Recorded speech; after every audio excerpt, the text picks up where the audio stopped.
Hello guys, കറക്കം part 1. വെക്കേഷനൊക്കെ ആയതുകൊണ്ട് തന്നെ വീട്ടിലിരുന്ന് നല്ലതുപോലെ ബോറടിച്ചിട്ടാണ്. അപ്പോൾ നമ്മൾ വിചാരിച്ചു ഒന്ന് കോഴിക്കോട് പോയി വരാം, ജസ്റ്റ് ഒന്ന് കറങ്ങിയിട്ട്. അപ്പോൾ നമ്മൾ ഉച്ച ടൈമിൽ വീട്ടിൽ നിന്ന് ഇറങ്ങിയത് കേട്ടോ. അപ്പോൾ നമ്മൾ നേരെ പോയി നല്ലൊരു മീൽസ് കഴിച്ചു. പിന്നെ നമ്മളിതാ പോയത് ബോട്ടിങ് ചെയ്യാൻ വേണ്ടിയിട്ടാണ് കേട്ടോ. ഇത് വരുന്നത് വള്ളിക്കുന്നാണ് കേട്ടോ. അതിലെന്ന് പറയുന്നത് കടലുണ്ടി എക്കോ ടൂറിസം എന്നാണ്. അപ്പോൾ ഇതാ നമ്മൾ ടിക്കറ്റ് ഒക്കെ എടുത്ത് നേരെ തോണി കയറിയപ്പോൾ തന്നെ ഞാനും അനിയത്തി നേരെ പോയി ഫ്രണ്ടിലാണ് ഇട്ടിരുന്നത്.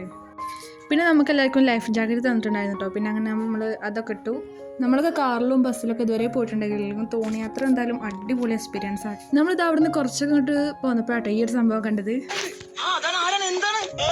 അത് സംഭവം എന്താ വെച്ച് കഴിഞ്ഞാൽ തോണിയിൽ വരുന്നൊരു കടയാണ് കേട്ടോ. അവിടെ ഡ്രിങ്ക്സും സ്നാക്ക് ഐറ്റംസൊക്കെ ഉണ്ട്. നമുക്ക് പൈസ കൊടുത്തിട്ട് സാധനങ്ങളൊക്കെ വാങ്ങാം. നമുക്ക് 1 മണിക്കൂറാണ് കേട്ടോ ബോട്ടിങ് ടൈം വരുന്നത്. അങ്ങനത്തെ ഫൈനലി ബോട്ടിംഗ് ഒക്കെ കഴിഞ്ഞ് നമ്മളിതാ നേരെ തിരിച്ചെത്തി. അപ്പോൾ അതിൻ്റെ ക്ഷീണത്തിരിക്കുകയാണ്. അപ്പോൾ നമ്മൾ നേരെ പോയത് ചായ കുടിക്കാനാട്ടോ അത് കഴിഞ്ഞിട്ട്. അപ്പോൾ ഇതിൻ്റെ ബാക്കി വിശേഷങ്ങൾ അടുത്ത വീഡിയോ ആയിട്ട് കാണാം. അപ്പോൾ എല്ലാവരും സബ്സ്ക്രൈബ് ചെയ്ത് വെച്ചോ. ബൈ.